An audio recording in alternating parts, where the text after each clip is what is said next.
I remember the sound of the door closing. It was a soft click. Not loud. Not dramatic. My husband smiled at me, kissed my forehead and said, "I'll be back before you know it." Then he looked at his daughter, the little girl who almost never spoke, and added, "You be good, okay? Don't bother her. She needs to rest." She nodded just like she always did. Quiet. Eyes down. He picked up his keys. He walked out. The house went still. I stood there in the hallway for a second, one hand on my pregnant belly, and tried to breathe. He was my perfect husband. That's what everyone said. That's what I told myself. But the second he stepped outside, something changed. His daughter moved. She turned to look at me. Really look at me. Her eyes were wide. There was fear in them. And then she did something I had almost never seen her do. She walked over. She reached up. She took my hand in both of hers. "Auntie," she whispered. "We don't have much time." I froze. "Your dad just left," I said softly. "He'll be back in a few hours." "What's wrong?" Her fingers tightened around mine. Her voice shook, but she kept speaking. "He's not coming back to help you," she said. "He's coming back to finish what he started. And if we don't do something, he's going to hurt you. And the baby." My heart slammed against my ribs. In that moment I knew 3 things. 1. She was not the quiet, harmless girl everyone thought she was. 2. My perfect husband was hiding something I did not want to believe. 3. Whatever she was about to tell me might be the only reason I was still alive. Before I go on, I want to ask you something. If you are watching this right now, tell me in the comments. Where are you watching from? USA, Canada, the UK, Australia, or somewhere else? And what would you do if a child you loved looked you in the eyes and told you your perfect partner was planning to hurt you? Think about that. Because that is where my life really began to fall apart. And now I'll tell you how I got there. I wasn't a young bride. I was 39 when I met him. At that age, a lot of people had already given up on love. Some of my friends were divorced. Some were on their second marriage. I was the one who had waited. I had worked hard, built a quiet life, learned to be okay on my own. I had my little apartment, my job, my simple routines. I told myself I was fine. But when I went home at night and turned off the lights, there was this empty feeling. Like a room inside me that no one had ever walked into. Maybe you know that feeling. I met him at a small family gathering. He was my cousin's friend from work. He came in carrying a big dish of food and a bottle of cheap wine. He laughed with everyone. He was charming, funny, the kind of man who seemed to make every person in the room feel special. He looked at me like he had been looking for me. "Hi," he said with that warm smile. "I don't think we've met." We talked that whole evening. Not about deep things at first. Just simple things. Food, work, movies. The kind of talk that makes time slip away without you noticing. He said he was a widower. His wife had passed a few years before. He had 1 daughter. She was shy, he said. Sensitive. Very quiet. "There's a lot of pain in her little heart," he told me. "She doesn't talk much. She just needs a gentle person in her life." Then he looked at me, soft and kind. "You seem gentle," he added. I blushed. No one had said that to me in years. He didn't rush me. He didn't push. He did something much more dangerous. He listened. We started seeing each other. Coffee after work. Walks. Simple dinners. He paid attention to every small detail. "You like your tea a little strong. You don't like crowded places. You don't like to drive at night." He noticed everything about me, and he used those things to make me feel safe. In those days, if you had told me he was building a map, I would have laughed. I didn't know he was learning how to control me. All I knew was that for the first time in a long time, someone wanted to know me. The first time I met his daughter, she was standing behind him, half hiding. She was small, with big eyes and hair pulled back. She held a stuffed animal tight to her chest. "Sweetheart, say hello," he told her. "This is special to me." She looked at me, then at the floor. Her lips moved, but no sound came out. He laughed softly and touched her hair. "She's like this with everyone," he explained. "She doesn't talk to strangers. Don't take it personal." I knelt down to her level. "Hi," I said gently. "I'm happy to meet you. You can talk to me whenever you feel ready. No rush, okay?" She stared at me for a long second. Then she gave a tiny nod. That was our first moment. On the way home, my heart felt full. A man who wanted me. A little girl who maybe needed me. Family I could join. Maybe even a baby someday. If you're a woman watching this, you might know what I mean. Sometimes the hope of a family is like a soft light out in the dark. You walk toward it even if you don't see what's hiding in the shadows between. He moved fast, but not so fast that it scared me. He gave me little gifts. Remembered big dates. Called me every morning and every night. When I doubted myself, he told me, "You deserve so much more. I want to give you that." After 6 months, he started talking about marriage. "You're my second chance," he said. "And I want to be your first real home." Everyone loved him. My family called him the gentleman. My friends said, "You finally found a good one." He helped my aunt fix her sink. He carried groceries for my neighbor. He played with kids at barbecues. He knew how to look good in front of people. But there were small moments, little things that slipped out. The first time was in my kitchen. I dropped a glass. It shattered on the floor. I jumped. He didn't raise his voice. He didn't yell.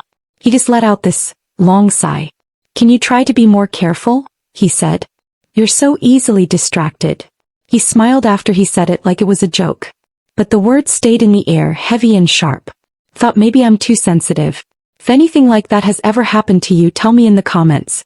Has someone ever said something small that stuck in your heart like a needle? I ignored it. I told myself every couple has little moments. I didn't know they were warning signs. We got married in a small ceremony.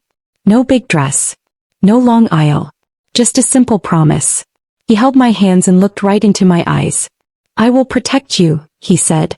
"You'll never be alone again." His daughter was there, standing next to him. She was wearing a pale dress, holding a little bouquet. She didn't say a word. But when we turned to walk away, I felt her eyes on me. Later, during the small meal we had after, she came to sit near me. She didn't speak. She just placed her stuffed animal on my lap and walked away. I took it as a sign. Maybe her way of saying, "I accept you." I had no idea how much that little girl saw. How much she knew. We moved into his house. It was bigger than my apartment. Clean. Organized. He showed me the rooms with pride. "This is our bedroom," he said. "That's her room. You don't have to worry about a thing. I'll take care of everything." At first that felt nice. He handled the bills. He did the driving. He kept the passwords. He told me to relax. Rest. "You've worked hard your whole life. Let me be the man." I told myself it was love. Slowly I stopped checking my own bank account. I let him take care of paperwork. I let small habits die. Habits that used to mean independence. If you're older like me, you might understand this part. After a lifetime of carrying yourself, it can feel so good to finally put the weight down. But when you hand someone else everything, you also hand them a lot of power. I didn't see that yet. He was sweet with me in front of others. Behind closed doors he became sharper. "I don't like that dress on you," he'd say casually. "It makes you look older. Stop talking like that in front of my friends. You sound nervous. It's embarrassing. Why did you say that to my mother? She'll think you're ungrateful." Always calm. Always with a small smile. Always just close enough to kind that I doubted my own feelings. And always his daughter was somewhere nearby. Quiet. Watching. At night I'd sometimes hear soft footsteps in the hallway. A little shadow moving from her room to the bathroom. Or standing quietly by the stairs. I thought she was just a light sleeper. Maybe anxious. Maybe still grieving her mother. I wanted to connect with her. I tried. One evening when my husband was out with friends, I knocked on her door. "Hey," I said softly. "Can I come in?" There was a pause. Then a quiet, "Okay." Her room was neat. A small bed.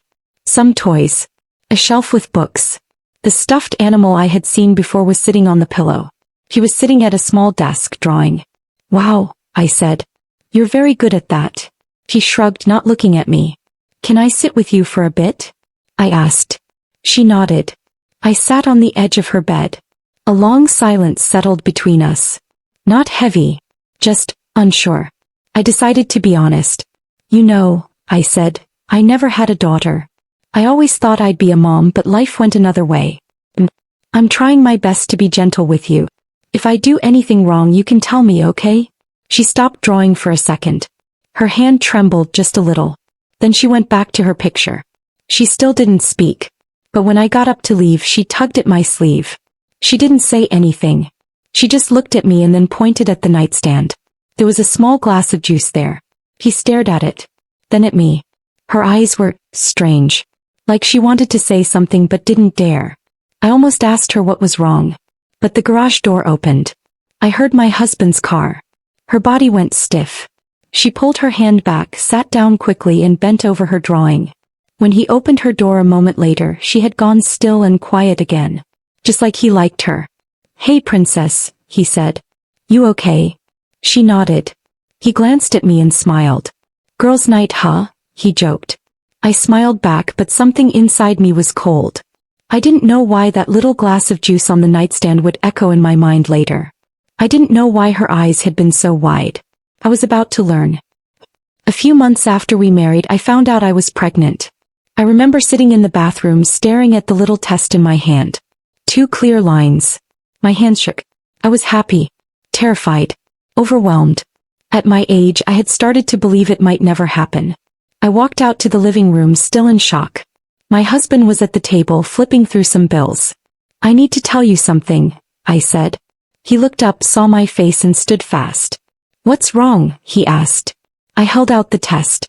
For a second his expression was unreadable. Then he smiled. Large. Bright. "Are you serious?" he asked. I nodded, tears in my eyes. He laughed and spun me around, careful but excited. "This is a miracle," he said. "You and me. Our baby." He called his mother. He called his friends. He brought home flowers. Cooked dinner. Treated me like something fragile and precious. "Sit down," he'd say. "Don't lift that. Don't walk so much. You need to rest." At first it felt like love again. He bought a small notebook and wrote "baby plan" on the front. Inside he wrote down ideas. Names. Budget notes. He wrote exactly how much he thought we should spend on clothes, toys, a crib, everything. "We have to be smart," he'd say. "We can't waste money. Not with a baby on the way." He started asking for my paychecks to go into a shared account. "Easier this way," he told me. "I'll manage things. You focus on your health." I agreed. I thought that's what a team looked like. But with the baby something else changed too. He became more watchful. He wanted to know where I was at every moment. He wanted to see my phone. My messages. My emails. He said it was because he worried about me. He didn't like me going out alone even for short walks. "It's not safe," he'd say. He didn't like me talking to the neighbors. "They're nosy," he said. "They'll fill your head with nonsense." He didn't like my best friend visiting. "She stresses you out," he said. "I can see it. You don't need that energy near the baby." Piece by piece my world shrank. My home became the only place I really went. He became the only person I really saw. Well, him and his daughter. He was always there. Quiet. Watching. Sometimes I'd catch her staring at me with this worried look. When I smiled at her, she'd look down fast. It was like she was trying to send me a message without words. One afternoon when he wasn't home, I tried again. I sat with her at the kitchen table while she colored. "Are you excited about the baby?" I asked. She nodded slowly. "Do you want a brother or a sister?" I said. He shrugged. "You know," I told her, "when the baby is here you'll be a big sister. That's a very important job. You'll get to teach them things. Help them. Protect them." Her hand shook. The crayon slipped a little on the page. She swallowed, then opened her mouth, and closed it again. I leaned in. "You can talk to me," I said softly. "It's okay." Her eyes filled with tears. He shook her head hard. Then we heard his car door outside. She wiped her face with the back of her hand, stood up and hurried to her room. He walked in a moment later, smiling. "How are my girls?" he said, kissing my cheek. I told him everything was fine. But it wasn't. Something was wrong. I just couldn't see it yet. My doctor's appointments became another point of control. At first he came with me. Sat in the room. Held my hand while they did the scans. But after a while he started to change the schedule. "I called the doctor," he'd say. "He's busy that day. We'll go another time." Or, "You don't need to go so often. You're healthy. It's a waste of money." I reminded him I was older. The doctor had said I needed regular checks. He waved it off. "I know your body better than some stranger," he said. "You're fine. If you are a mother or have ever been pregnant, you know how scary it feels to doubt your own safety and your baby's. Tell me in the comments, would you have pushed back harder? Or would you have done what I did and trusted him? As I trusted him. Even when my head began to feel fuzzy. Even when I started waking up with pounding headaches and a strange taste in my mouth. Even when my hands shook sometimes for no reason. I told myself it's the pregnancy. It's hormones. It's stress. He told me the same thing. You're just tired, he'd say, handing me a glass of water or juice. Drink this. You need to stay hydrated. He watched me drink. Always. His daughter watched me too. Her eyes would follow that glass from the counter to my lips. She'd bite her lip. Press her knuckles tight. One evening I noticed something. I was sitting on the couch. He brought me a drink. His daughter was in the doorway halfway between the hall and the living room. He set the glass down in front of me and turned to her. Go to your room, he said gently. Let her rest. She didn't move. He stiffened. Did you hear me? He repeated, still in that calm, nice tone that carried something hard underneath. She flinched and walked off. But right before she turned the corner, she looked back at me. Straight into my eyes. Then she shook her head just once. I didn't know what that meant. I wish I had asked. The first time I fell, I was alone in the kitchen. I had just finished a drink he'd made for me. Orange juice with something else in it. It tasted a little bitter, but I didn't want to complain. I was washing the glass when the room tilted. It was like the floor moved under me. I grabbed the counter. My vision blurred at the edges. My heart started racing. I remember thinking, don't fall. Don't fall. The baby. The next thing I knew, I was on the floor, my arm under me, my side aching. His daughter was standing a few feet away, eyes huge, hands over her mouth. She ran to me. Her small hands touched my shoulder, my arm, my face. I'm okay, I tried to say, but my voice came out weak. She looked toward the door, then back at me. Her lips formed words. No sound. Then she did something that almost broke me. She pressed her forehead against my arm and started to cry. Silent, shaking sobs. I wanted to hold her. To ask her what she knew. To tell her I was scared too. But my head was spinning. My skin felt hot and cold at the same time. My body felt heavy, like something was pressing me down into the floor. When my husband came home, he found us like that. What happened? He shouted, rushing over. He helped me sit up, his arm around my shoulders. I think I fainted, I whispered. He turned to his daughter, his eyes suddenly sharp. What did you do? He demanded. She shook her head, backing away. He stood up, his jaw tight. I told you not to bother her, he said, low, dangerous. She needs peace. You just can't listen, can you? She shook her head harder, tears spilling over, but no words came out. Go to your room, he ordered. He ran. He turned back to me, his face soft again. See, he said gently. She stresses you out when she's always underfoot. I'll talk to her. I tried to defend her. It's not her fault, I whispered. She was just there. He stroked my hair. You're too kind, he said. You always take on other people's problems. You have to think about our baby now. He helped me to bed, brought me another drink and told me to rest. I drank it. Because that's what I did. I trusted him. That night I woke up sweating, my heart pounding, a strange pain behind my eyes. He was sleeping soundly next to me. In the dark, I turned on my side and stared at the faint line of light under our bedroom door. I had the strangest feeling that someone was standing out there, listening. The next day something small happened. Something that did not feel like much in the moment, but later, it was the piece that made all the others click. I went to the kitchen to get myself a glass of water. He was out. He had said he needed to run some errands. He had left me a glass of juice on the table before he went. I didn't want juice.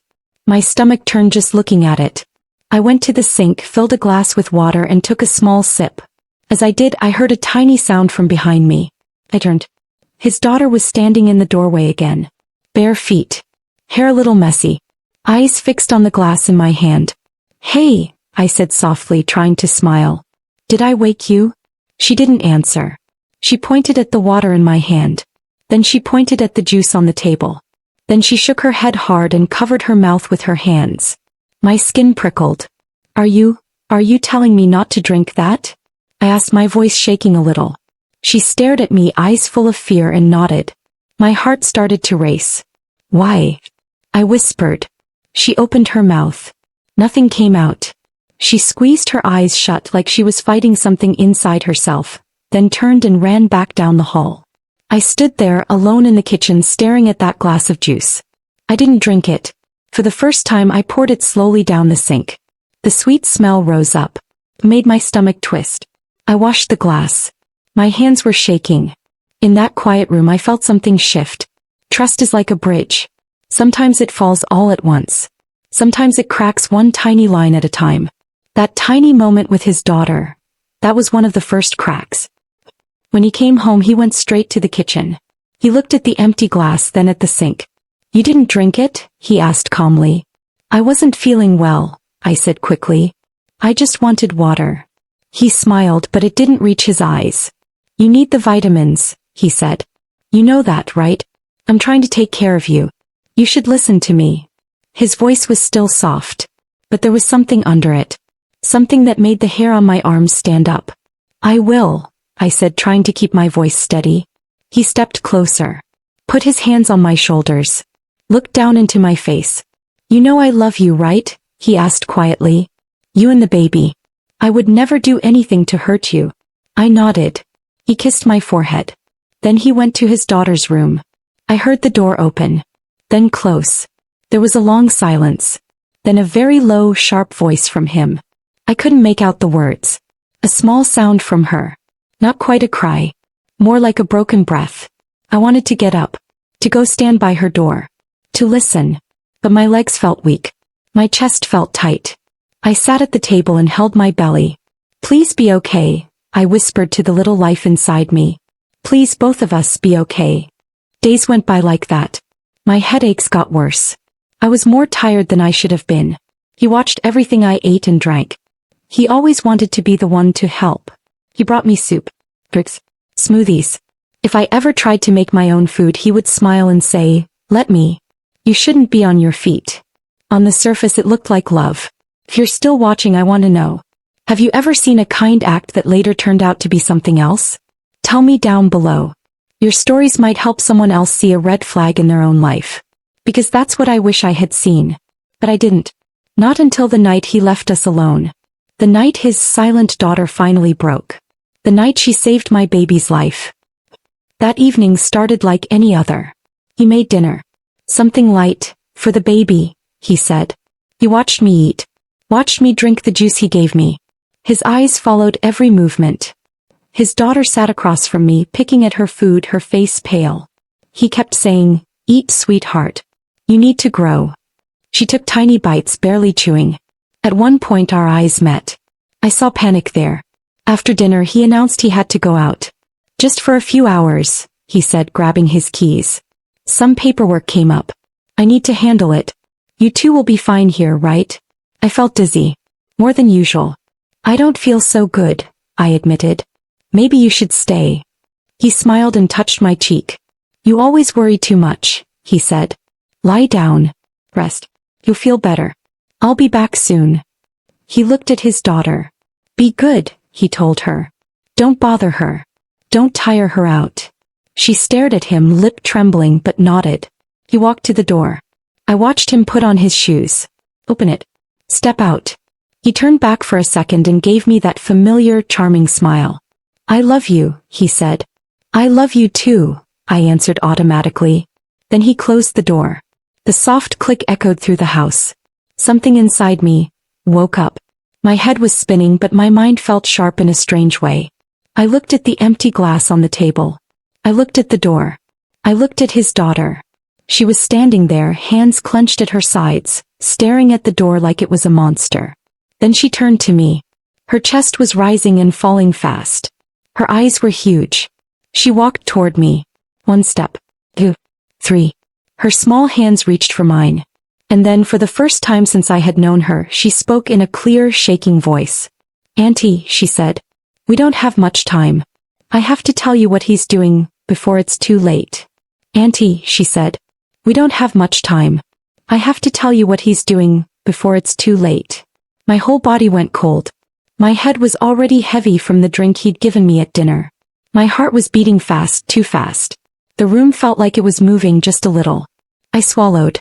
"What do you mean?" I whispered. "What is he doing?" She looked over her shoulder at the door even though it was closed. Then she leaned closer to me, so close I could feel her breath on my hand. "You can't drink what he gives you," she said, her voice shaking. "You can't eat some of the food. He puts things in it. In the drinks. In your juice. He did the same with my mom." For a moment I couldn't understand the words. It was like my brain shut down. Then they hit me all at once. I stared at her. "What?" asked my voice small. "What are you talking about? Who puts things in my drinks?" She squeezed my hand so hard it hurt. "Dad," she whispered. "He told me not to say anything. He said if I talk he'll say I'm crazy. He said I'll be taken away. But I can't let him do it again." That word cut through me. My heart started to pound in my ears. I looked at her face. She wasn't playing. She wasn't smiling. This wasn't a game. Her cheeks were wet. Tears were sliding down, but she didn't wipe them. He was too focused on talking. "Slow down," I said, trying to stay calm. "Please. Tell me slowly." She nodded and took a shaky breath. "He has a bottle," she said. "In the bathroom drawer. The one under the sink. There's white stuff. He crushes it and puts it in your drinks. In the orange juice. In the smoothies. In your tea. He says it's medicine to help you rest. But it's not. It makes you dizzy. It makes you fall. It makes your heart go weird." My chest tightened. I thought about all the times I'd felt lightheaded. The headaches. The shaking hands. The strange taste in my mouth after drinking. I'm pregnant," I whispered. "Why would he do that? Why would he hurt me and the baby?" She shut her eyes for a moment, like it was hard for her to say the next part. "He said," she opened her eyes again, and I saw something in them I never wanted to see in a child's eyes. "He said some people are worth more gone than alive. He said some people are too expensive to keep. He said he can't work this hard forever. He said my mom was too much trouble." My stomach turned. "Your mom," I started. "He always said she died from health problems." She shook her head. "She got sick after she had me," she whispered. "She was tired a lot. She had headaches. She fell down once in the kitchen too. Just like you. He always took care of her drinks. He trusted him. She told me, Daddy is taking such good care of me." She let out a sound that was half sob, half laugh. It was a sound no child should ever make. "One night," she continued, "I woke up and heard them fighting in the living room. She said she didn't want to drink the tea. She said it tasted wrong. He got mad. His voice got low and scary. I heard something break. My hands were shaking now too. What happened after that?" I asked. "I heard her fall," she said. "Then it was quiet. Very quiet. I stayed in my room. I was too afraid to come out." She swallowed hard. "In the morning he told me she was gone," she whispered. "He said her body was too weak. He told everyone she died because her heart gave up. They believed him. They all said, 'You poor man. You're such a good husband. You did everything.'" She wiped her face with her sleeve, her fingers trembling. "He told me if I ever said anything different," she added, "they would send me away. They would say I make up stories. He said no one listens to kids. He told me it was better if I stayed quiet. So I did." Then she looked me straight in the eyes. "Until now," she said. "Because he's doing it again. I heard him. On the phone. Talking about money. About you. About the baby. He said he can't afford both. He said he already has a plan." My body felt too heavy for the chair. I wanted to stand up. I wanted to run. I wanted to scream. But my legs felt weak. My heart was racing. My vision was a little blurry again. I pressed a hand to my belly. The baby moved just a tiny bit. A small flutter. It felt like a plea. "Are you sure?" I whispered. "Are you completely sure? This is very serious. You know that, right?" She nodded so hard her hair bounced. "I heard him," she said. "He was in the kitchen. He thought I was asleep. He was talking on the phone. He had the papers on the table. He said your name. He said policy. He said beneficiary. He said, if something happens with the pregnancy, does it still count?" My blood turned to ice. Policy. Beneficiary. Words you hear with insurance. With money. With numbers. Not with love. "Did you see the papers?" I asked. She nodded again. "They had your name," she said. And there was a number on them. A big number. He said if you have an accident, it will solve everything. My throat closed. If you are watching this right now, I want to ask you something. And be honest with yourself. If a child told you this about someone you love, would you believe them? Would you stop everything and run? Or would your mind try to make excuses just like mine almost did? Tell me in the comments. Because the way you answer that might say more about your own life than you think. I wanted to say, no, you're wrong. He loves us. He would never. But the words wouldn't come. Because in my mind little memories started lining up. The way he always controlled my drinks. The way he pushed me to rest more and more. The way he pulled me away from other people. The way he got tense when I didn't drink what he gave me. The way his daughter had looked at the glass of juice on the nightstand. The way she had pointed and shaken her head. The way I had fallen. The way he had blamed her. He needed me quiet. Tired. Weak. Alone. And now I knew why. I took a slow, shaky breath. Hey, I said. Thank you for telling me. You're very brave. She shook her head. I'm not brave, she whispered. I'm scared. I know, I said softly. Me too. I squeezed her hands. But you did the right thing, I told her. You might have just saved our lives. Yours, mine, and the baby's. Tears spilled over her lashes. Are we going to be okay? She asked in a tiny voice. I didn't know. I wanted to say yes. But I had no plan. No idea where to start. No idea how much of that white stuff was already inside me. I did the only thing I could think of. We have to move, I said. Now. I tried to stand up. The first time my legs didn't want to work. They felt like rubber. I grabbed the edge of the table and pulled myself up slowly, one breath at a time. Stay close to me, I told her. She stood at my side, ready to catch me even though she was small and I was much heavier. We walked down the hall toward the bathroom. Every step felt like wading through thick mud. My heart was pounding so loud I could hear it. In my head I kept hearing his voice. You know I love you. I'd never hurt you. Trust me. We reached the bathroom. I opened the cabinet under the sink. On top were the normal things. Cleaning products, extra soap, a box of tissues. Lower, she whispered. I moved my hand further back. There near the back was a small plastic container. No label. Just a plain bottle with a white lid. And next to it a pack of pills with the pharmacy label ripped off. He uses those, she said. He crushes them with a spoon. He puts them in your drinks. My hands were shaking so badly I almost dropped them. I held the unmarked bottle up to the light. There was a faint scratch where a label had been peeled away. Don't open it, she said quickly. Don't touch it too much. He was the child. I was the adult. But in that moment she was the one thinking clearer than I was. I put the bottle down on the counter. My mind raced. I didn't know what exactly these things were. I didn't know the right words. But I knew one thing. I needed help. Real help. Professional help. I needed a doctor. I needed someone who was not under his charm. Do we have a house phone? I asked. She shook her head. He uses his cell, she said. He used to have one. He said he'd keep it safe for you. He keeps it in his desk now. I swallowed hard. My own phone. In his desk. Like a pet he'd put in a cage. For a second anger burned hot in my chest. Then fear washed over it. Hey, I said. What about neighbors? Is there someone close we can go to?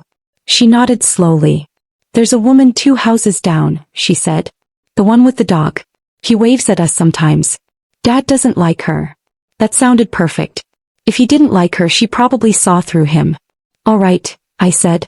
We're going to her. Right now. I grabbed my coat from the hook. My hands fumbled with the buttons so I left it open. I took my small bag from the side table. My keys were inside. I always kept them there. He hadn't taken that from me. Not yet. Put your shoes on, I told her. She did, her fingers clumsy from rushing. As I reached for the door, a wave of dizziness hit me so hard I had to grab the wall. The hallway spun for a second. She looked up at me terrified. You drank the juice at dinner, she whispered. Didn't you? I nodded, both furious and scared. Yes, I said. But I'm still standing. And as long as I can stand, I can walk us out of here. We stepped outside. The air felt different. Colder. Sharper. The sky was deepening, That time of day when everything gets a little dark but the lights aren't on yet. I locked the door out of habit. Then I stopped and unlocked it again. If we needed to get back in fast with someone else, I didn't want to be fumbling with keys. We started walking down the sidewalk. Every sound felt too loud. Every car that passed made me jump.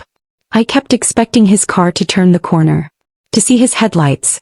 To hear his voice saying, "What are you doing out here?" I focused on putting one foot in front of the other. Left. Right. Hold her hand. Keep moving. "Is your tummy okay?" she asked quietly, looking at my belly. I nodded, trying to ignore the tight feeling there. "We're going to make sure it stays okay," I said. "That's why we're doing this." We reached the house with the dog. I had seen the owner a few times. A woman in her 50s maybe. Short hair. Strong arms. The kind of person who carried her own groceries and didn't care what anyone thought. I rang the bell. No answer. My heart dropped. I rang again longer. I was about to panic when I heard the dog bark. Then footsteps. The door opened a crack. Her face appeared in the gap. "Yes," she said, cautious. "Please," I said, my voice breaking. "I'm your neighbor. I need help. It's about my husband, and my baby, and this child. Please, can we step inside for a moment?" She looked at my face. Then at the girl clinging to my hand. Then at my belly. Something in her expression softened. "Come in," she said, opening the door wider. The warmth of her house hit me first. Then the smell. Coffee. Something baking. It felt like a different world from the one I had just left. "Sit," she said, pointing to the couch. "You look like you're about to fall over." I sat down. The girl sat so close to me our shoulders touched.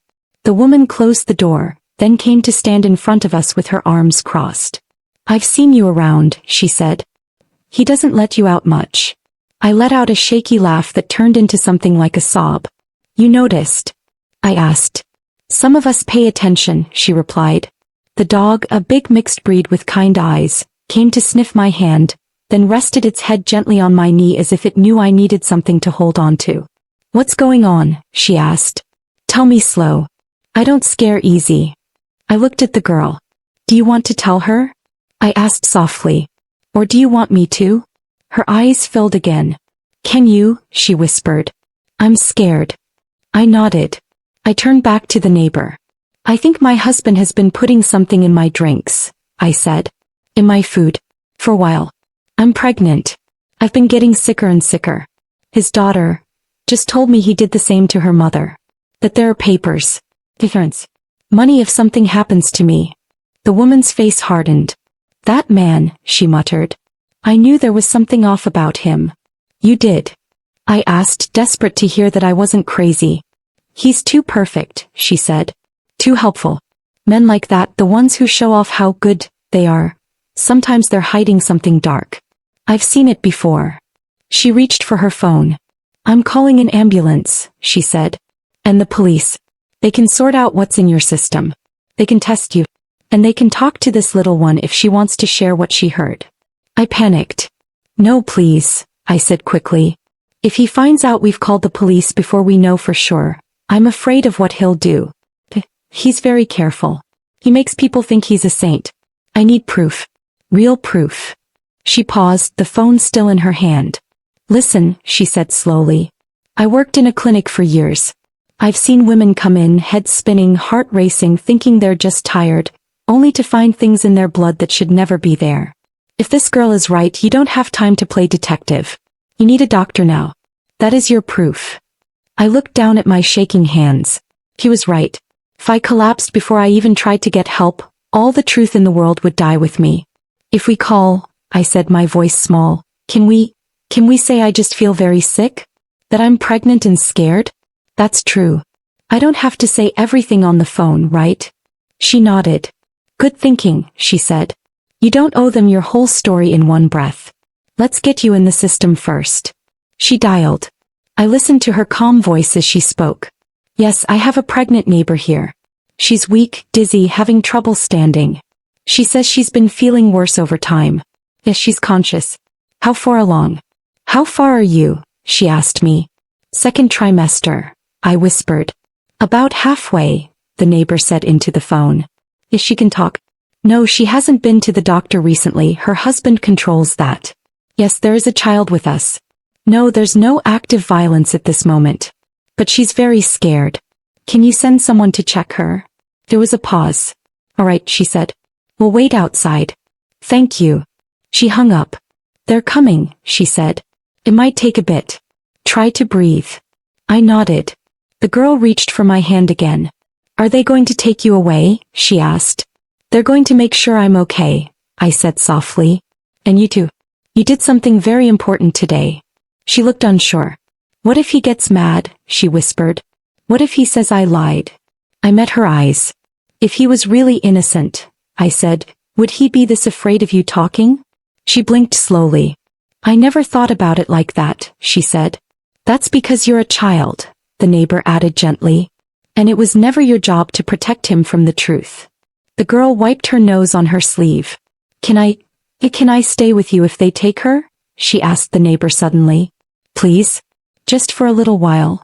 The neighbor hesitated for a second, then nodded. We'll see what they say, she answered. But you're not going back in that house alone. Not if I can help it. We waited. Those minutes felt longer than whole days I'd lived before. Every sound of a car outside made me jump.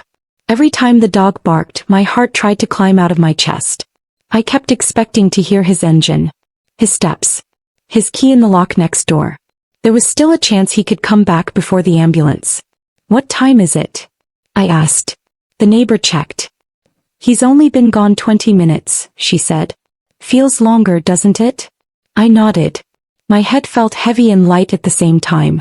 How did I not see it? I whispered more to myself than anyone. How did I sleep next to someone who could do this? The neighbor looked at me with sad eyes. Because he didn't show you that side, she said. Men like that pick women who are kind, who believe in second chances. That kindness is not the problem. What he did with it is. If you are still here listening to this, I want to ask you, have you ever looked back at a relationship and asked yourself, how did I not see it? If you feel okay sharing, write, I see it now in the comments. Not for me. For you. Sometimes putting those words in the open is the first step out of the dark. The sound of a siren in the distance snapped me out of my thoughts. It grew louder. They're here, the neighbor said. Let's go outside so they can see us. We stepped out onto the front step. The evening air hit my face. An ambulance pulled up. 2 paramedics got out. 1 man, 1 woman. They came toward us quickly, carrying a bag and a small machine. Who's the patient? The woman asked. The neighbor pointed at me. She's pregnant, she said. Dizzy. Weak. Funny taste in her mouth after drinks. It's been going on for a while. The paramedic turned to me. Can you tell me your name and how you feel? She asked. I did. It started with headaches, I said. Then the falls. The shaking. Tonight it feels worse. My husband, he makes most of my drinks. I'm scared something is wrong. Her eyes flicked briefly to the neighbor, then to the girl gripping my arm. Have you taken any new medicines? She asked carefully. Not that I know of, I said. Just what he gives me. He says it's for rest. She exchanged a look with her partner. Let's get your vitals, she said calmly. Then we'll go from there. They checked my blood pressure, my pulse, my oxygen. Her forehead creased. Blood pressure's low, she said. Pulse is a bit fast. How long have you felt this way exactly? Weeks, I said. Maybe longer. I'm not sure when it started. All right, she replied. We're going to recommend you come with us to the hospital. They can run tests. Make sure the baby is okay. Are you willing to go? My first instinct was to look at the house next door. To think about what he would say. What he would do. Then I pushed that thought away. Yes, I said. Please. The girl's hand tightened on mine. Can she come? I asked, nodding toward her. Please. I don't want her alone. The neighbor stepped in. I can watch her, she said. Or I can follow in my car. Whatever you allow. But she is afraid to go back to that house. And frankly, I don't blame her. The paramedic looked at the girl's face. What's your relation? She asked. I hesitated. Her stepmother. I married her father. She told me something today that makes me think we're not safe at home. The paramedic nodded slowly. We're not social workers, she said carefully. But we do have to report certain things when we see them. For now, let's focus on getting you and the baby stable. We can flag it at the hospital. They have people who handle situations like this. She turned to the neighbor. Can you come with the child in your car? She asked. We'll note that she arrived with you. Yes, the neighbor said without hesitation. They helped me into the ambulance. As I lay back on the stretcher, the girl climbed in beside me for a moment before they closed the doors. Auntie, she whispered. Don't drink anything he gives you again. Ever. Please. I looked into her scared, determined eyes. I won't, I said. You have my word. She nodded. The paramedic gently guided her out so they could shut the doors. As they closed, I caught one last glimpse of the neighbor's house, the dog and the small figure of the girl standing beside the woman. Then the siren came on and we pulled away. The hospital lights were too bright. They wheeled me into a room, hooked me up to machines, drew blood. Someone checked the baby's heartbeat. The sound filled the air, fast and strong. I started crying when I heard it. He's hanging in there, the nurse said gently. Sorry, you did the right thing coming here. After what felt like hours, a doctor came in. He was middle-aged with tired eyes but a kind voice. I looked at your blood work, he said, sitting down. There are signs of something in your system. Something that shouldn't be there in those amounts. My stomach dropped. What is it? I asked. He named a type of medication. One used sometimes for sleep. In large doses it could slow breathing, lower blood pressure, cause falls. It's not something we usually give pregnant women, he said. Especially not regularly. Have you been prescribed this by any doctor? No, I answered. Never. He studied my face. Has anyone else been giving you medicine? He asked carefully. Maybe without explaining what it is. I closed my eyes for a second. I could lie. I could protect my husband. I had been doing that without knowing. Or I could speak. He gives me drinks, I said. All the time. Juice. Smoothies. I've had headaches. I've fallen. His daughter told me. She thinks he's putting something in them. That he did it to her mother. The words hung in the air. The doctor's jaw tightened. He stood slowly. I'm going to have someone from social services and hospital security come talk to you, he said. With your permission. This is very serious. You and your baby might be in danger. We also have to think about the child. Yes, I whispered. Please. Just be careful. He can be very charming. People believe him. We hear that more often than you'd think, the doctor said quietly. You're not the first woman to sit in that chair and say those words. He left. I lay there staring at the ceiling. The baby's heartbeat still echoed in my mind. Fast. Strong. Fighting. I put my hand over my belly. We're not going back to that house without protection, I whispered. I promise you that. I don't care what it takes. After some time a woman came in. She had a badge, a notebook, and a calm, steady voice. I'm with hospital social work, she said. I want you to know this room is private and we take situations like this very seriously. Nothing you say is too much. Do you feel safe talking to me right now? I nodded. She asked me to tell her everything from the beginning. I did. I told her about the perfect husband. The control. The drinks. The falls. I told her about the little girl who finally spoke. About the bottle under the sink. About the words I had heard. Policy, beneficiary, accident. She wrote it all down. When I finished, she was very quiet for a moment. Yes, she said finally. We will be involving the police. We will also talk to the child. You are not crazy. None of this sounds okay. I'm glad you came in time. In time, I repeated.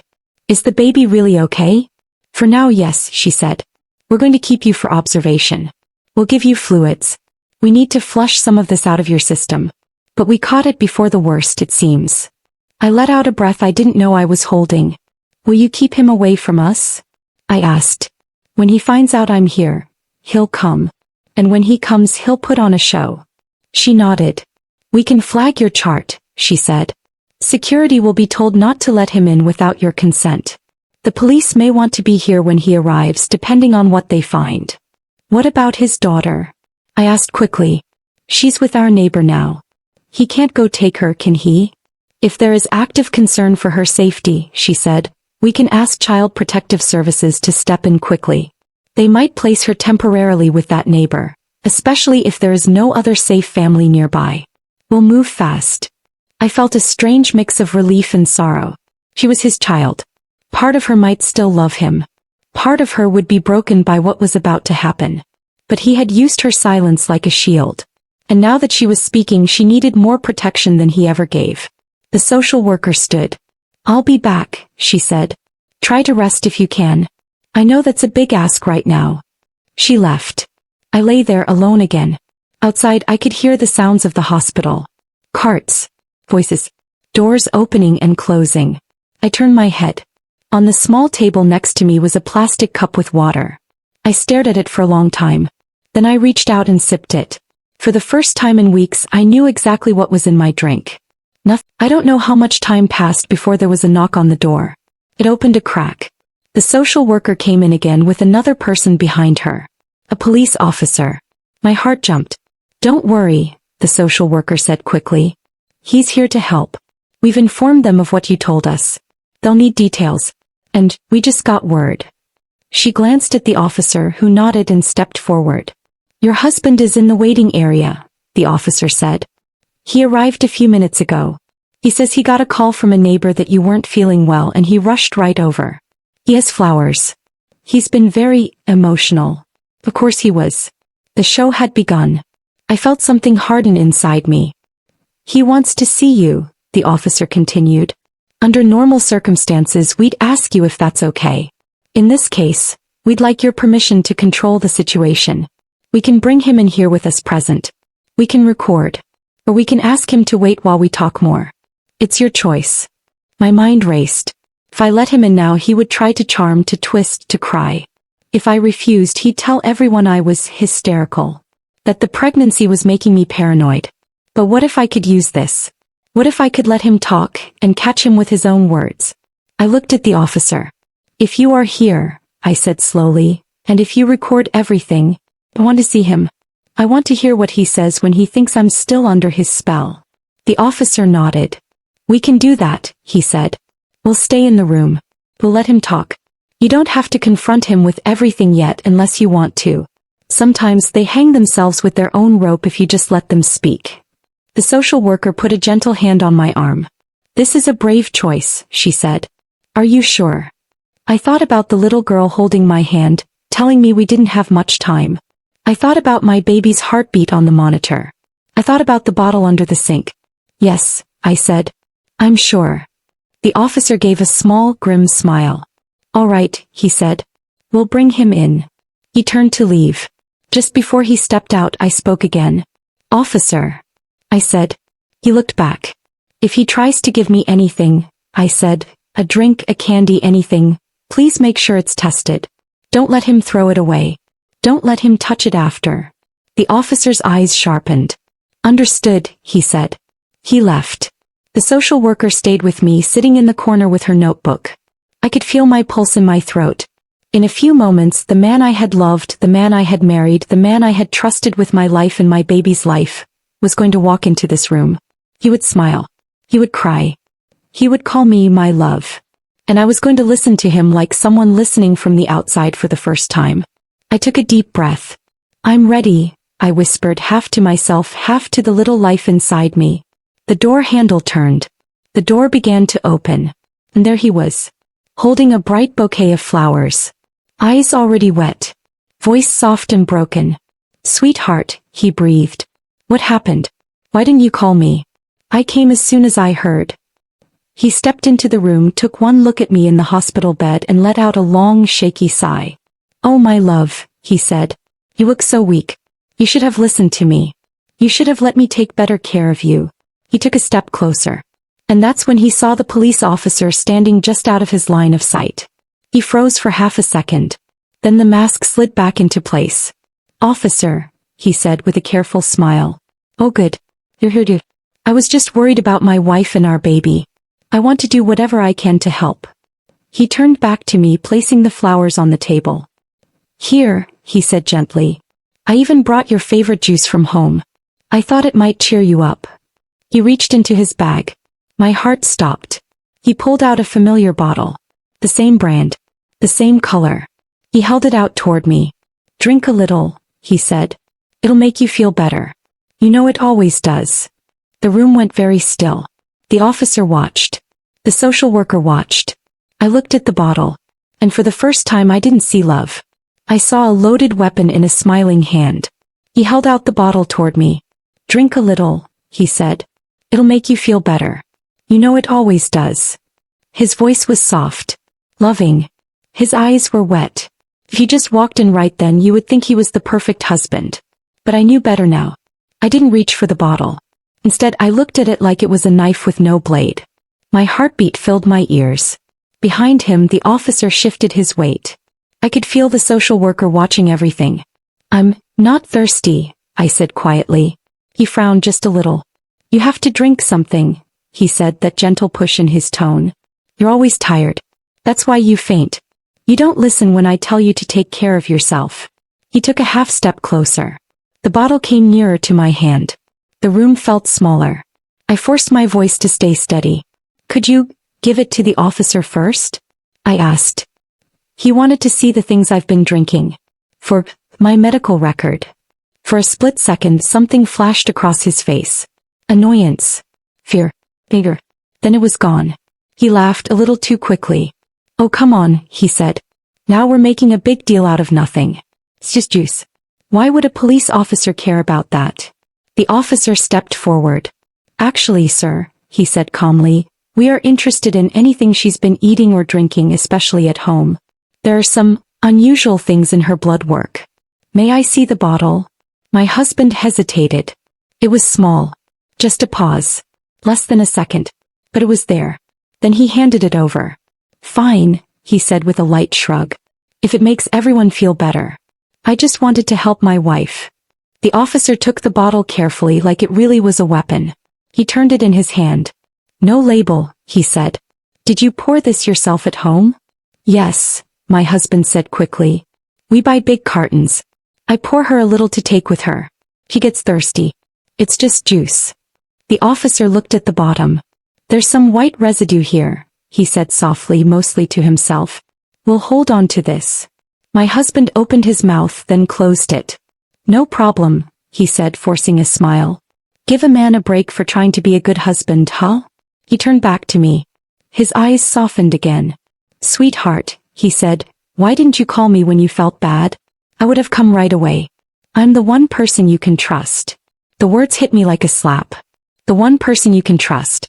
If you are watching this right now, I want you to think about something. Has anyone ever told you, I'm the only one you can trust, and then slowly cut you off from everyone else? If that ever happened to you, you know that is not love. Right? I trust myself now in the comments if you know that feeling. Sometimes just saying it out loud is like breaking a spell. I took a breath. I had a choice. I could play along. Pretend I still believed him. Let him talk, hoping he would slip. Or I could finally say what had been building in my chest since the moment his daughter took my hand and spoke. I looked at the officer. At the social worker. At the flowers on the table. Then I looked back at the man I had married. I didn't call you, I said slowly, because I started to think, you might be the reason I feel this way. His smile froze. What? He asked. My headaches, I said. My falls. The way I feel after I drink what you give me. The way you always want to be the one to pour. To mix. To help. His eyes narrowed just a touch. That's not fair, he said calmly. You know I'm only trying to take care of you. You've always been a little fragile. I felt my hand curl into the sheet. I was never this fragile before you, I replied. I worked. I walked. I lived. I didn't fall down in my own kitchen. He opened his mouth. The officer raised a hand. Sir, he said, we're going to ask you to take a seat, please. We have questions for you as well. My husband looked at him, then at me. Questions, he repeated. About what? My wife is sick and I rushed here with flowers. Why am I being treated like a criminal? He looked back at me, wounded. Is this what you think of me? He asked softly. After everything I've done for you? After I took you in, married you, gave you a family, and got you pregnant when you thought you'd never be a mother? His words were sharp, hidden in sugar. The old me would have crumpled. The new me sat up a little straighter. You're right, I said. You did give me a family. You gave me your daughter. And she told me the truth. His jaw tightened. The child doesn't talk, he said quickly. She barely says a word. She has issues. She makes things up in her head. You can't really be listening to her. The officer's eyes flicked to me, then to the social worker. He wrote something down. She talked to me, I said firmly. Clearly. In full sentences. She told me about a bottle under the sink. About pills with torn labels. About words like policy and beneficiary. About the way her mother died. About how you told her to stay quiet. How you told her no one would believe a child. For the first time since I had known him, his mask cracked. His eyes went hard. His mouth tightened. That little, he began. He stopped himself, glanced at the officer and forced a smile. You see, he said laughing lightly. This is what I mean. She's not well. He's pregnant, emotional, confused. The girl hardly speaks and now suddenly she's telling stories that sound like crime shows on TV? Come on, officer. You've seen this before. A pregnant woman gets paranoid. She blames the one closest to her. His voice was soft, reasonable, convincing. If I hadn't lived through it, if I hadn't seen the bottle, if I hadn't heard his daughter's whisper, I might have believed him. The officer didn't look convinced, but he stayed calm. Sir, he said, we have medical evidence of substances in your wife's blood that she was not prescribed. We have a bottle from your home with no label and visible residue. We have a child who has now spoken to a mandated reporter and repeated what she told your wife. We also have a history listed in her chart that your first wife died suddenly under unexplained circumstances. The air felt thin. My husband's face went pale for a fraction of a second. Then he laughed again. You can't be serious, he said. You think what? You think I'm some kind of monster going around poisoning my family? This is insane. He turned to me. You're hurting me, he said quietly. More than you know. I thought you trusted me. I did, I answered. That's how you got this far. The officer pulled up a chair and sat down across from him. Let's clear some things up, he said. You said you pour most of her drinks. Why? My husband shrugged. She's tired, he said. She needs rest. I work from home more. It's easy for me. I like taking care of her. Is that a crime now? Where do the liquids come from? The officer asked. Do you buy them? Does she?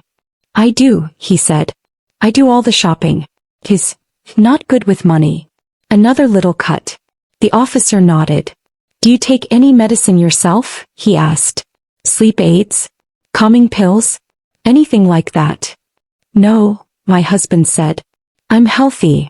So you don't have any prescriptions at home? The officer pushed gently. Not that I remember, he said. Maybe some old ones from when my wife was alive. My first wife. She had problems. After the baby. She was very weak. She needed pills. Maybe some are still around. I should probably throw them away. I didn't think. Under the sink? I cut in, my voice sharper than I meant. He glanced at me. What? He said. The bottle, I said. Under the sink. The one with the label torn off. The pills with no names. His mouth tightened again. I don't know what she's talking about, he said quickly. Maybe the kid found something and is playing pretend. Kids imagine things. That child, he shook his head. She never got over losing her mother. She makes up stories when she's scared. The social worker finally spoke. We spoke to your daughter, she said quietly. With a trained child interviewer. She did not sound confused. She did not sound like she was playing pretend. Her story matched your wife's description almost word for word. He looked at her, then at the officer. And I'm just supposed to sit here while you believe a child over me? He asked. The officer leaned back. Sir, he said, this is not a matter of believing one person over another. This is about facts.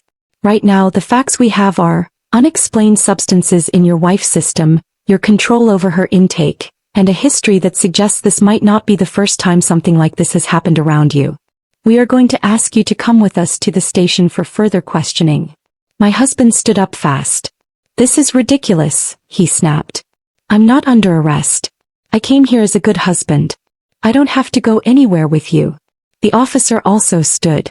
You're right, he said evenly. At this exact moment you are not under arrest. You are here voluntarily. But I should also tell you that, given the circumstances, if you leave this hospital right now, it will not look good. For you.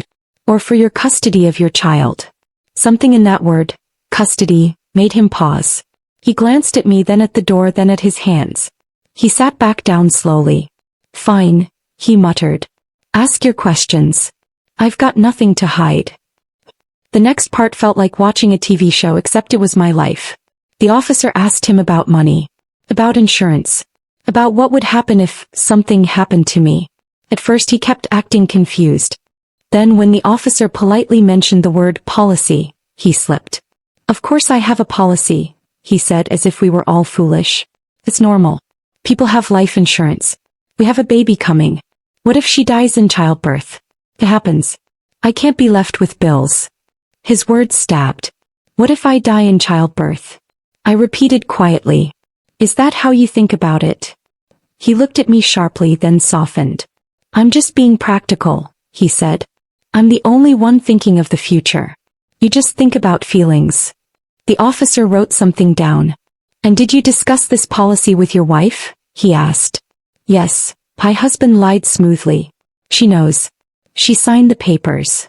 My stomach twisted. I hadn't signed anything like that. The officer looked at me. Did you sign any life insurance paperwork? He asked. I shook my head. I signed some things for the house, I said. 4 joint accounts. But I never signed anything that someone explained as life insurance. No one used that word in front of me. My husband laughed nervously. You must have forgotten, he said. You sign so many things when you get married. It's confusing. I probably did say policy at some point. You just don't remember. It's okay. The officer's eyes were steady. Which company is the policy with? He asked. My husband named one. How long ago did you take it out? The officer continued. Before we got married, he said without thinking. I wanted everything in place. The officer didn't react. But I saw his hand stop for a moment. Before you got married? He repeated. So you took out a life insurance policy on a woman you weren't married to yet, without her knowledge, and you would be the only beneficiary if she died? There was. His eyes widened. He realized what he had just said. I mean after we married, he corrected quickly. I misspoke. It was after. I must be stressed. My wife is in a hospital bed. I'm not thinking straight. The officer's face stayed neutral. But I could feel it. A shift in the room. Like we had just found the edge of the map he thought he drew. If you're still here listening to this, I want you to do something for yourself. If you are ever signing papers for a partner, if you are ever told, don't worry about it, I'll handle it, please promise yourself you will read everything. Ask questions. Ask again. Write, I will read before I sign, in the comments if you promise that to yourself. Because people like him count on us not reading. Not asking. Not checking. They count on our trust. That is their favorite tool. The officer stood up. Sir, he said, at this point we need to take a formal statement from you at the station. We will also be contacting the insurance company you just named to verify what you told us. Depending on what we find, this may become a criminal investigation. For now, you are not free to move around the hospital without an escort. Do you understand? It was a careful way of saying, we're watching you. Don't run. My husband's face reddened. This is insane, he said again. You're letting a confused pregnant woman and a disturbed child ruin a good man's life.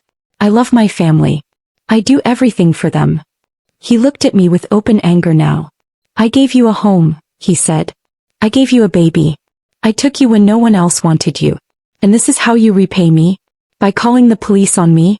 By letting that girl, he jerked his head toward the door, meaning his daughter, paint me like a killer? His voice cracked on that last word. Maybe because he heard it himself. The officer stepped between us, not in a violent way but in a clear, firm one. That's enough, he said. We're going to ask you to wait outside now, sir. My husband stared at me. You'll be sorry, he hissed under his breath. You and that little liar. You think they'll protect you forever? You think you can take my daughter away from me? You think you can raise a baby on your own? You can't even stand up without help. The words stung. But they didn't sink in the way they once would have. Because I knew something he didn't. I wasn't alone anymore. He wasn't the only one in the room. The officer tapped his shoulder. Outside, he repeated. Reluctantly, my husband picked up his bag. He left the flowers on the table. He glanced back at me one more time. For a second I saw everything in his eyes. Rage, fear, calculation. Then he was gone. The door closed. I slumped back against the pillows, shaking. The social worker stepped to my side. You did very well, she said. That was very brave. I feel like I'm going to throw up, I whispered. That's normal, she said softly. Your brain is finally catching up to what your body already knew. You were in danger. And you're not anymore. That takes a minute. I looked at the flowers. Bright, pretty, harmless. I wanted them out. Can you take those? I asked. The social worker nodded. Of course, she said. We'll keep everything he brought as potential evidence. The bottle. The bouquet. Even the way he talked just now, it all paints a picture. She picked up the flowers with gloved hands, careful not to disturb anything that might matter later. As she turned to leave, she stopped. There's someone here who wants to see you, she said.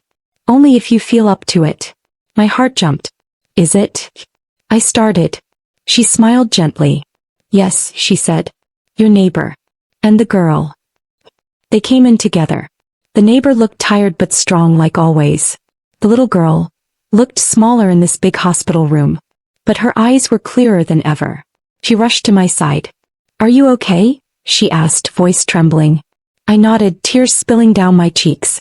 They said the baby's okay for now, I said. We caught it in time. Because of you. She grabbed my hand.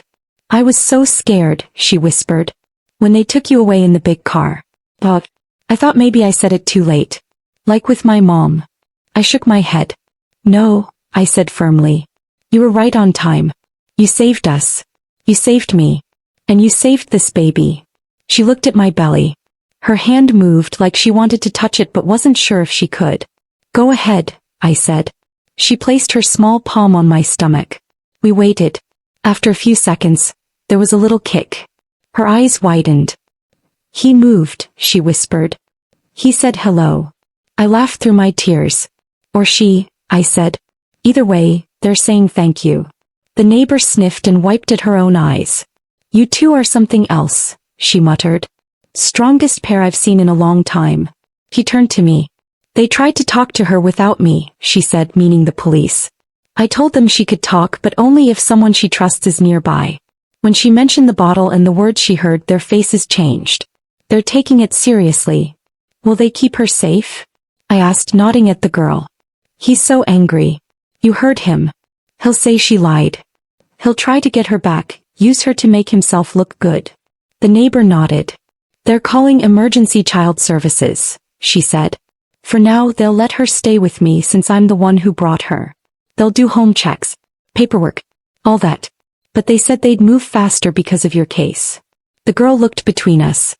Am I really not going back to that house? She asked. Not even to sleep one more night? No, I said softly. Not if I can help it. That's not a home anymore. It's just a place where bad things happened.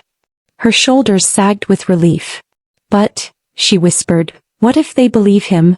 He's always so nice in front of people. He cries. He tells sad stories. They always hug him and tell him how strong he is. What if they think we're the liars? That fear. That was the worst wound he had left in her. Not the fear of being hit. Not even the fear of being poisoned. The fear of not being believed. I squeezed her hand. Then we keep telling the truth, I said. Again and again. As many times as we need. Because the truth doesn't change. But his story has already started to crack. The neighbor nodded. He slipped up, she said. He told them too much. Men like him always think they're smarter than everyone. That's how they get caught. Days passed. They kept me in the hospital. They flushed my system. Monitored the baby. Checked my blood again and again. Each time the strange substance got weaker. Each time the doctor looked a little more relieved. On the third day he came in with a small smile. I have some news, he said. The levels are dropping. The baby's still strong. We're going to keep watching, but I'm feeling more hopeful now. I exhaled. I hadn't realized how tight my chest had been until that moment. And, there's something else, he added. The police asked us to document how much of that substance was in your blood when you came in and how often it appears. It will help them build a case. A case, I repeated. Have they charged him? The doctor hesitated. I'm not in law enforcement, he said. But I did hear that they are looking into more than just your situation. There may be patterns. Patterns. The word made my skin crawl. If there were patterns, that might mean other women. Other accidents. Other policies. I thought about his first wife.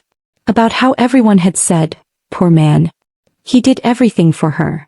I wondered how many times people had patted him on the back while she lay in a bed like this, feeling like she was dying for no clear reason. Rage burned in my chest. I put my hand on my belly gently. We're going to break that pattern, I whispered. You and me. And her. One afternoon the social worker came back with a small folder. There is something you should see, she said. Only if you feel ready. I nodded. She opened the folder and took out a piece of paper. This is a copy of the insurance policy he took out on you, she said. We got it from the company. I stared at the page. My name. His name. Big numbers. Under signature. A crooked version of my handwriting. Except I knew I had never written that on that page. My skin crawled. He forged it, I said. Looks like it, she replied. The date is also interesting. She pointed. It was dated 3 months before our wedding. It's exactly what he slipped and said in the room, she continued. He took it out before you were legally married, lied on the forms, and made himself the only one who would get money if you died. She flipped to another paper. And this, she said, is your medical record from today. And the day you came in.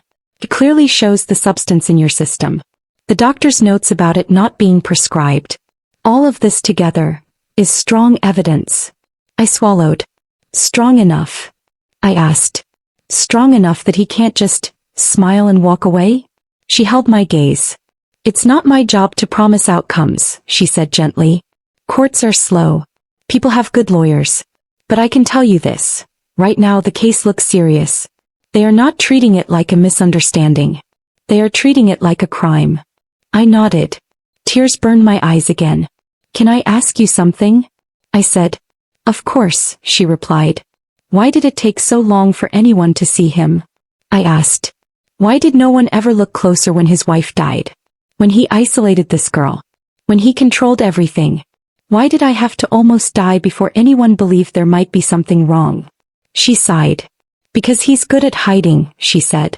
Because abuse like this doesn't always leave bruises. Because we are taught to praise men who take care of everything. Because people feel sorry for widowers with sad stories. Because he didn't pick women and children who screamed. He picked the ones who were quiet, who trusted, who blamed themselves first. She leaned closer. But now, she said, you're not quiet anymore. Neither is she. That changes everything. They finally let me go home. Not to his house. To a safe place the hospital helped arrange. But when I say home, I mean a place where the walls didn't remember his footsteps. It was a small apartment not far from my old neighborhood. The neighbor helped me move the few things I really wanted. Clothes. A picture of my parents. A blanket I loved. The girl came too for a while the child services people worked through their process. She sat on the floor unpacking a box. You know, she said shyly, this place feels better. Why? I asked, lowering myself carefully onto the couch. She tilted her head. It's not so quiet, she said. But in a good way. It doesn't feel like someone is listening all the time. I understood. Silence in his house had been heavy. Silence here felt peaceful. We ate simple food. Water I poured myself. Fruit I washed myself. Every small act felt like a kind of revenge. Not revenge made of fire. Revenge made of little calm choices. I thought that would be the end. That he'd be arrested, charged, tried. That we would slowly heal while the system did its work. I was wrong. The real twist came later. Not from him.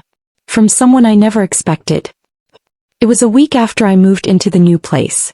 I was on the couch, feet up, one hand on my belly when there was a knock on the door. The girl was at the table coloring. The neighbor was in the kitchen making tea. I'll get it, she said. She opened the door. I heard a familiar voice. Soft, sweet, older. Hello, the voice said. I'm sorry to bother you. I'm looking for my son's wife. I was told she might be here. I just want to talk to her. My husband's mother. She stepped into the doorway. Her eyes were red. Her hands were shaking. She held a small bag. She looked like any other sad, worried mother. If you were me, what would you do? Would you let her in? Or would you close the door and lock it? Tell me in the comments what you think you would have done. Because I had seconds to choose. Seconds to decide if this was another trap. Or the beginning of a truth I was not ready for. The neighbor turned to me. Do you want to see her? She asked quietly. I took a deep breath. I'll talk to her, I said. But with you here. And with the door open. The neighbor nodded. She stepped aside. My husband's mother walked in slowly. She looked at me.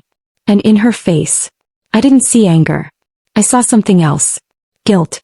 I needed to see you, she said, her voice breaking. She clutched her bag to her chest. I heard what's happening, she went on. About the hospital. The police. The things they found. I should have said something years ago. My heart pounded. Years ago. I repeated. About what? She looked at the girl sitting at the table. Her granddaughter. She swallowed hard. About him, she whispered. About what he did before her mother. Before you. Before all of this. She closed her eyes for a moment. When he was younger, she said, there was another woman. Another accident. Another policy. I didn't want to believe what it meant. I told myself it was just bad luck. But I knew. Deep down I knew. Her voice shook. I kept my mouth shut, she confessed. I told myself he was my son. That he couldn't be that kind of man. That mothers don't turn their sons in. And because I stayed quiet, you almost died. Your child almost died. My granddaughter lost her mother. And now she almost lost you too. Tears ran down her face. She dropped the bag. Paper spilled out. Old photos. Old forms. Insurance letters. Hospital discharge notes with dates and names I didn't recognize. I can't carry this alone anymore, she said. They will ask me questions. I will answer them this time. All of them. I'm here to help you. If you'll let me. If it's not too late. The room spun. My baby kicked. The girl at the table stared at her grandmother, eyes wide, pencil frozen in her hand. The neighbor stepped closer to me just in case. I looked at the woman who had raised the man who almost killed me. In her pain I saw my future. What might happen if I ever looked away from the truth to protect someone just because they shared my blood. I had no idea yet how deep his past went. But I knew one thing. The story was not over. Not for him. Not for her. Not for me. And not for the little girl who finally found her voice. I looked at the woman who had raised the man who almost killed me. My husband's mother. Her hands were shaking. Her bag lay open on the floor, papers spilled like secrets that had finally slipped out. I can't carry this alone anymore, she said again. They will ask me questions. I will answer them this time. All of them. I'm here to help you. If you'll let me. If it's not too late. The room was so quiet I could hear the girl's pencil roll slowly off the table and tap the floor. The neighbor shifted slightly closer to me just in case. I swallowed. Sit down, I said softly. Tell me everything. She sank into the chair across from me. Her shoulders, which had always seemed so straight and proud, now looked small. The girl watched her carefully, like a scared animal trying to decide if a stranger was safe. My husband's mother glanced at her granddaughter. I'm so sorry, little one, she whispered. I should have protected you. I should have protected your mother. I should have protected her too. She nodded at me. Instead I protected him. Over and over. Tears shone in her eyes. She took a deep breath. Before your mother, she said to the girl, before her, there was someone else. A long time ago, before you were even born. She looked at me. You're not the first, she said quietly. He didn't start with you. Or with your mother. He learned this pattern over years. And I watched it happen. My stomach turned. If you're watching this right now, I want to pause and ask you something. Have you ever known something was wrong, but stayed quiet because you didn't want to believe it? Because speaking up would mean your whole world might fall apart. If you have, type, I won't stay silent anymore in the comments. Not to judge you.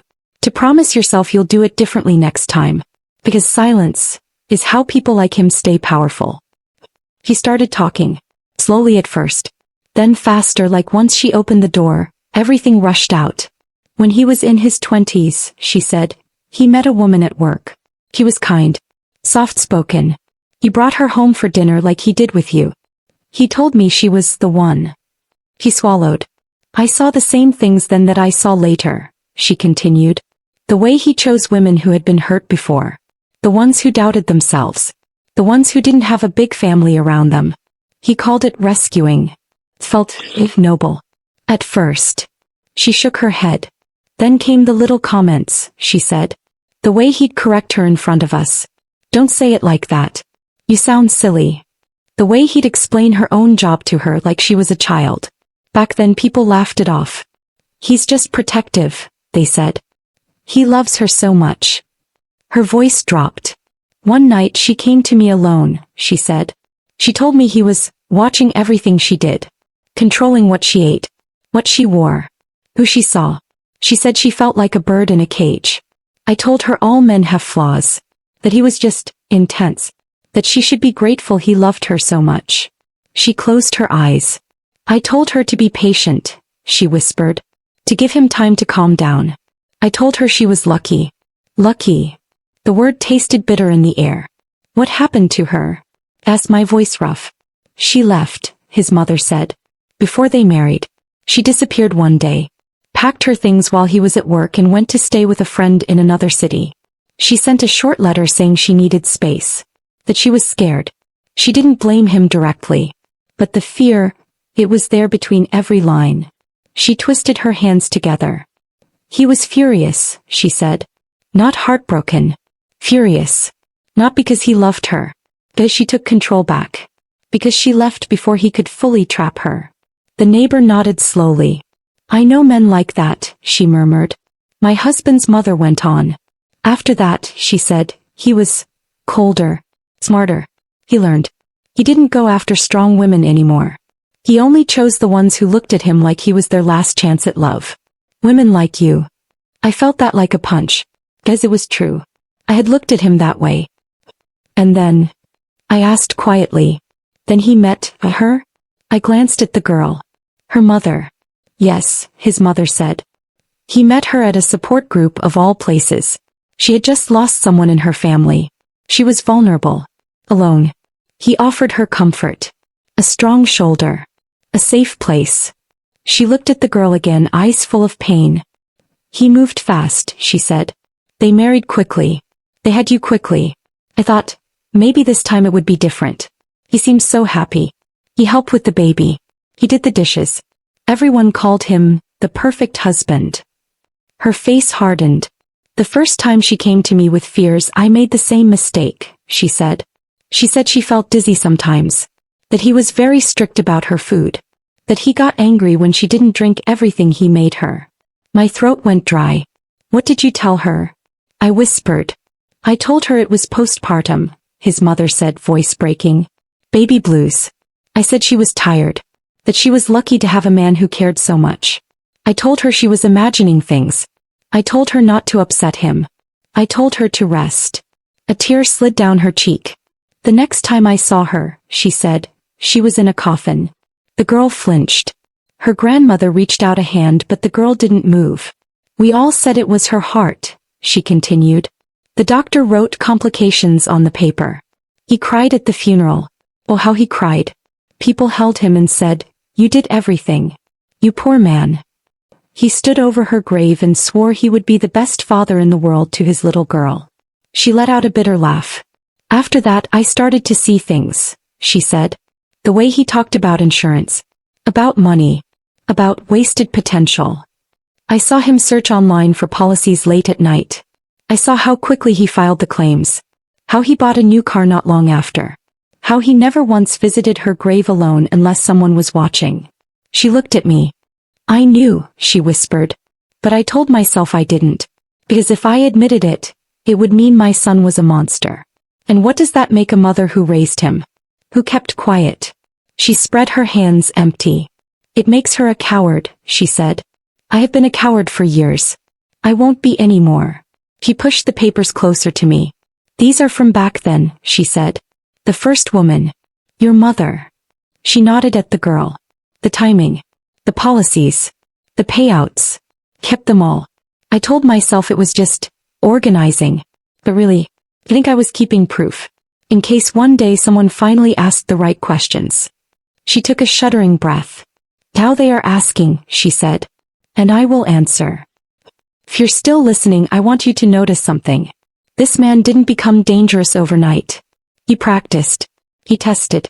He learned which lies worked. And every time someone stayed silent, he got bolder.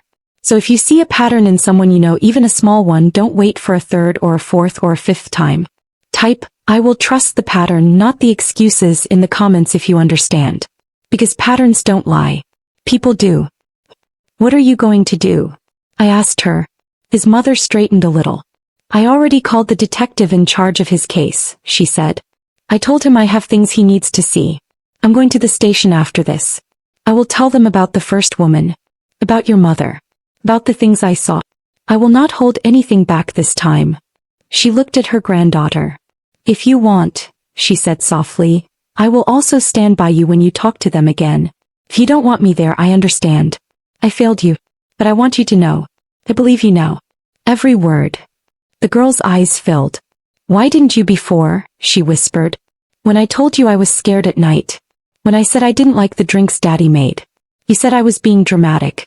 You told me to be a good girl, and not give him trouble. Why didn't you listen? Her grandmother's face crumpled. Because I was a coward, she repeated. Because I loved him more than I loved the truth. Because I didn't want to see what was right in front of me. I can't erase that. I can't bring your mother back. I can't undo what almost happened to her, she nodded at me, or to the baby. All I can do now is stand on the right side going forward. I will talk. I will sign. I will testify. She wiped her eyes with the back of her hand. And when he looks at me from that courtroom, she said, I will not look away this time. The months that came after that were some of the hardest of my life. Not because of bruises. Not because of screaming. Because of waiting. Waiting for phone calls from detectives. Waiting for court dates. Waiting for blood test results. Waiting for my baby to be born. He was charged. The official words were long and cold. Attempted poisoning. Attempted murder. Fraud. Neglect. Endangerment. They started re-examining his first wife's death. Pulling old files. Looking at lab reports with fresh eyes. His story changed again and again. First he said I was confused. Then he said I was lying to get his money. Then he said his daughter was broken from grief and imagined things. Then he blamed stress. The economy. His childhood. His need to feel in control. None of it matched the facts.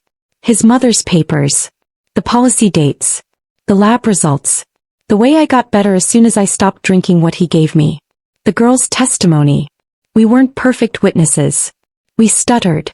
We cried. We forgot some dates. He stayed smooth. Calm. Hands folded. Tie straight. If you've ever been through a court battle, you know this part. The truth is not always loud. Sometimes it's small and shaking. But it's still the truth.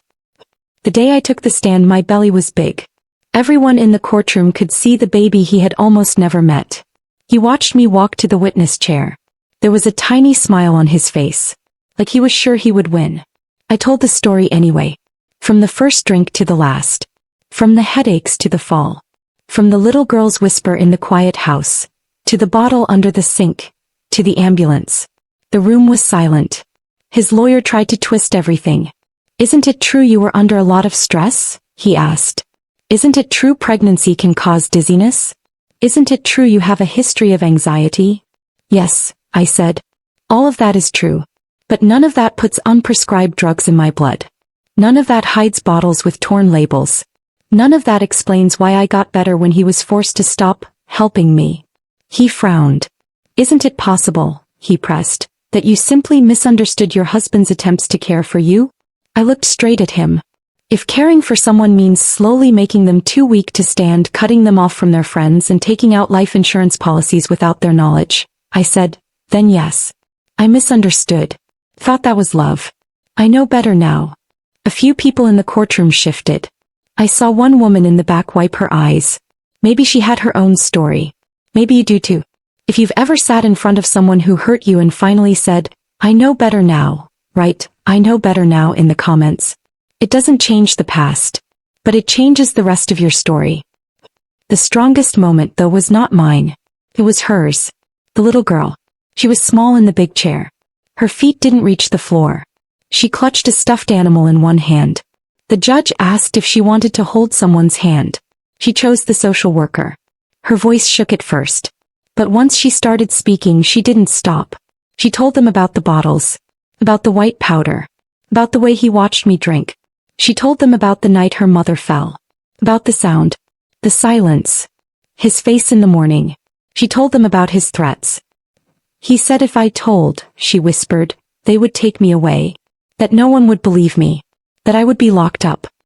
He said it was better if I stayed quiet and let him take care of everything. The courtroom was dead still. Even his lawyer shifted uncomfortably. And why are you talking now? The judge asked gently. She looked over at me. Then at my belly. Then back at the judge. Because he was doing it again, she said. Because I don't want another baby to grow up without a mom. Because she believed me. Her eyes met mine. And because I believe me, she added softly. That was the real revenge. Not seeing him in handcuffs. Not hearing the verdict. But watching a child who had been trained to stay silent. Finally say I believe myself. In the end the jury went out. They were gone a long time. I sat on a hard bench, one hand on my belly, the other in the girl's hand. His mother sat a few seats away. She didn't try to comfort me. She didn't defend him. She just sat there holding a worn handkerchief staring at the floor. When the jury came back my legs almost gave out. I can't tell you every word they said. My ears were buzzing too loudly. But I remember the important part. Guilty. On the charges connected to me. On the fraud. On the poisoning. They said they needed more investigation for his first wife's death. The evidence was older. Faded.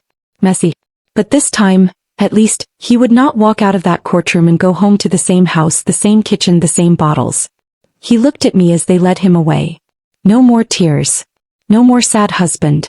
Just cold rage. He mouthed something. I didn't try to read it. It didn't matter anymore. He had lost control. And that was the one thing a man like him couldn't stand. If this were a movie, this is where the credits would roll. The bad man in prison. The woman safe. The child smiling. The baby born into a happy ending. But real life is longer than that. And healing is not a straight line. I still woke up some nights heart pounding, smelling juice that wasn't really there. Sometimes I'd stare at a glass of water for a long time before drinking. Sometimes the girl would jump at the sound of a key in a lock, even though it was just the neighbor bringing groceries. Sometimes his mother would call and hang up before I answered, still wrestling with her guilt. The baby kicked, then rolled, then pressed tiny feet against my ribs, reminding me life was still moving forward. He was not there the day my baby was born. He had tried to file requests from jail. To be present. To name the baby. To be a father. The court denied them. On the day it happened I went into labor in the early morning. The neighbor took me to the hospital. The girl was there holding my hand every time she was allowed to come in. It hurts, I gasped at one point, sweat on my forehead. You can do it, she said firmly. You're stronger than him. Stronger than all of this. I believed her. Hours later I heard the sound I had been waiting for. A cry. Angry. Alive. They placed the baby in my arms. Tiny. Red. Perfect. I counted fingers. Toes. Felt the small heartbeat against my skin. I cried harder than I ever had in my life. Not because I was sad. Because we made it. We were here. He hadn't stopped us. What's the name? The nurse asked gently. I had one ready. A simple one. Not fancy. I won't write it here. Because this is not his story. Or hers. Or mine. It's our story. I will just say this. I chose a name that meant light. Because that's what this child was. Light in a house that had once been dark. We went home to the small apartment a few days later. The neighbor brought food. His mother brought a small bag of baby clothes she had kept from when he was a child. I understand if you don't want these, she said. But it feels right that they go to someone free of his shadow. Someone new. Someone innocent. I took them. Not because I wanted any piece of him. Because I wanted to rewrite what those clothes meant. They would not be his baby clothes anymore. They would be our baby's clothes. And that was a quiet, deep revenge all on its own. The girl held the baby like something fragile and holy. "Hi," she whispered. "I'm your big sister." The baby waved a fist, eyes still half closed. "You're safe," she told him. "I promise. I won't let anyone hurt you. Ever." He was just a child. But she meant it with her whole soul. People ask me sometimes if they hear this story. Did you forgive him? Did you forgive his mother? Did you forgive yourself? Forgiveness is a big word. Here's what I'll say. I don't forgive what he did. He planned. He lied. He made choices again and again. That's his to carry. His mother is learning. She testifies when asked. She shows up. She doesn't defend him anymore. He helps raise the child he hurt most.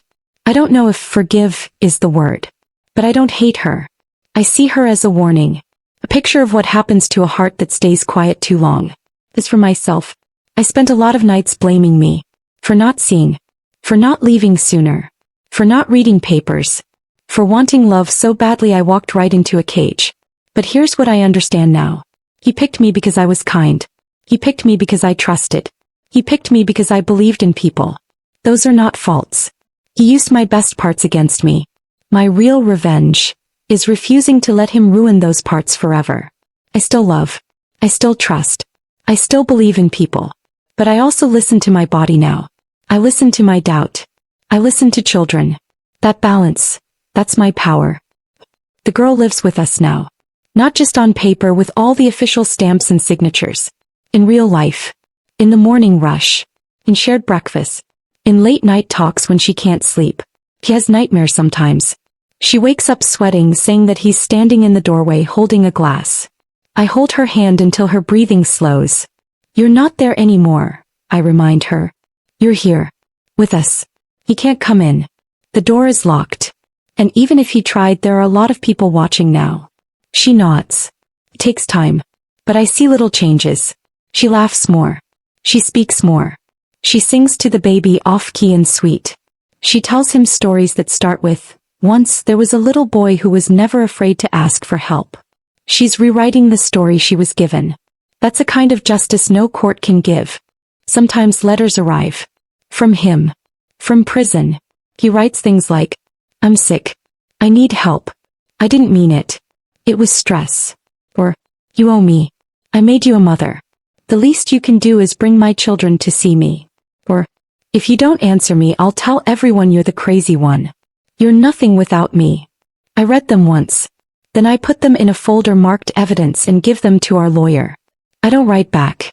Silence, when used right, can be its own form of revenge. He once used silence as a weapon. Silence to scare his child. Silence to hide his crimes. Now my silence is different. It's a boundary. A line he can't cross. If you're still here listening to the end, I want to leave you with this. People think revenge stories are all about fire. Screaming. Dramatic scenes. Sometimes yes. But real revenge, the kind that truly changes lives, is quieter. It's signing your own papers with your own pen. It's pouring your own drinks and knowing exactly what's in them. It's teaching a child that their voice matters more than anyone's denial. It's choosing love that doesn't hurt you to feel safe. My revenge was not seeing him in handcuffs. It was sitting at a small kitchen table years later watching my baby, now a toddler, smear peanut butter on his face while his big sister laughed. It was hearing her say, "No, you can't talk to me like that," to a rude teacher, and knowing she had learned that from me, not from him. It was going to bed at night in a home where the only thing in the glasses by our beds was simple, clean water. Sometimes I still ask myself, how close did I come? How close did we come to becoming just another sad story people shake their heads at and forget? The answer is, too close. And that's why I tell it now. For the woman watching this who thinks she's overreacting. For the man who feels something is wrong but doesn't want to make trouble. For the child who sees more than the adults think she does. If your gut is whispering, listen. If someone you love pulls you away from everyone else for your own good, ask why. If a person's love looks like control, like isolation, like slow sickness, that is not love. You are not overreacting. You are not crazy. You are not lucky to have someone who cages you. So here I am, telling you this from a small living room with toys on the floor, dishes in the sink, and a baby asleep in the next room. His daughter, My daughter is at the table doing homework.